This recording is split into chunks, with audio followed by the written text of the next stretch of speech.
Labrīt!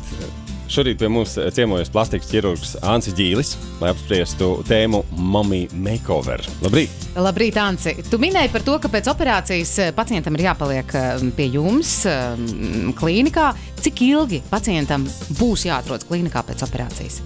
Pārsvarā gadījumā tā ir viena nakts, un nākošajā rītā pacienti tiek pārsieti, dotas visas rekomendācijas, un viņi ležās mājās. Bet, protams, var būt apstākļi, kad pašsajūta neļauj doties uzreiz mājās nākošajā rītā. Tad viņi var palikt tik ilgi, cik viņiem tas ir vajadzīgi. Kāds ir paredzamais darba nespējas periods pēc operācijas? Ļoti atkarīgs no darba. Parasti tā ir apmēram 1,5–2 nedēļas, ko nevajadzētu atgriezties tādā pilna apjoma ikdienas ritmā, bet cilvēki, kas strādā smagāku fizisku darbu, viņiem tas var būt līdz mēnesim pēc operācijas. Un ko pats pacients var darīt lietas labā? Kā iespējams pātrināt to atveseļošanos?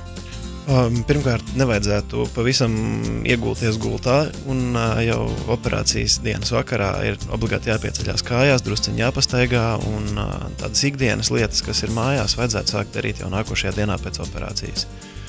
Protams, bez varoņdarbiem, bez lielām smaguma celšanām un tādām lietām, bet kustēties, gatavot ēst, nelielas pastaigas ir tas, kas ievērojami pātrina. Galvenais droši vien klausīties arī ārsta rekomendācijās un ieteikumos. Protams, jāuzņem šķidrums, protams, jāēd sabalansēti, sākot no 2–3 nedēļas. Bieži vien tas, kas palīdz ir limfodrenāžas masāžas, lai tūsku padzītu nost no operētajām zonām.